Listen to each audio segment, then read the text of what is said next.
പുതിയ വഴി പുതിയ കാലം ഒക്കെ വരുമ്പോൾ ഡ്രൈവിംഗ് സംസ്കാരത്തിൽ കൂടി വലിയ ശ്രദ്ധ നമ്മൾ പതിപ്പിക്കേണ്ടിയിരിക്കുന്നു. നമ്മുടെ കേരളം എങ്ങനെ മാറുന്നു എന്ന് കാണണമെങ്കിൽ കൈരളി കാണുക. മറ്റു ചാനലുകൾ വികസനങ്ങൾ മറച്ചുപിടിക്കുന്നുവെന്ന വിമർശനം ആന്റണി വർഗീസ് മുന്നോട്ട് വെക്കുന്നു. പോകട്ടെ, ഞാൻ നേരെ പോകുന്നു മലപ്പുറത്തേക്ക്. മലപ്പുറത്ത് നിന്ന് KT സ്വാലിഹ് കൂടി നമ്മളോടൊപ്പം ചേരുകയാണ്.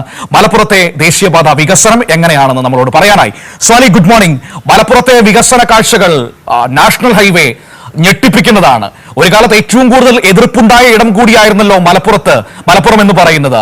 ഇന്ന് മലപ്പുറത്തിന്റെ മാറിയ കാഴ്ചകൾ എന്താണ്? മലപ്പുറത്ത് ദേശീയപാതയിൽ വീണ്ടും വിള്ളൽ കണ്ടിരിക്കുന്നു. വിള്ളലോട് വിള്ളലാണ് കേട്ടോ. എടരിക്കാട് മമ്മാലിപ്പടിയിലാണ് പുതിയ വിള്ളൽ. നേരത്തെ വലിയ പ്രശ്നമുണ്ടായ കൂരിയാടിന് സമീപത്തുള്ള പ്രദേശമാണിത്.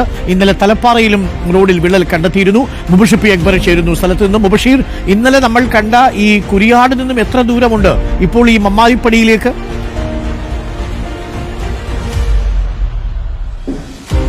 അരമണിക്കൂർ ദൂരം മാത്രമാണ് ഇങ്ങോട്ടേക്കുള്ളത്. അരുൺകുമാർ, കോട്ടക്കലിനടുത്ത് എടരിക്കോട് മമ്മാലിപ്പടിയിലാണ് ദേശീയപാത കടന്നു പോകുന്ന മേഖലയിൽ ഒരു വലിയ വിള്ളൽ കാണപ്പെട്ടിരിക്കുന്നത്. അങ്ങോട്ടേക്ക് പോകുന്ന സമയത്ത് ഇപ്പോൾ മറ്റൊരിടത്തും ഇപ്പോൾ ഒരു വിള്ളൽ കണ്ടിട്ടുണ്ട്. ഇത് നമ്മൾ നേരത്തെ മൊബൈൽ ദൃശ്യങ്ങൾ കാണിച്ച മേഖലയല്ല, പക്ഷെ അതിന്റെ തൊട്ടടുത്ത പ്രദേശമാണ്. അത്രത്തോളം ആശങ്കപ്പെടുന്ന ഒരു സാഹചര്യം ഈ ഒരു മേഖലയിൽ ഉണ്ടെന്ന് തെളിയിക്കുന്നതാണ് ഈ ഒരു ദൃശ്യങ്ങൾ. ഇന്ന് രാവിലെയോടുകൂടി ഒരു മേഖലയിൽ വിള്ളൽ രൂപപ്പെട്ടു എന്ന് വേണം മനസ്സിലാക്കാൻ.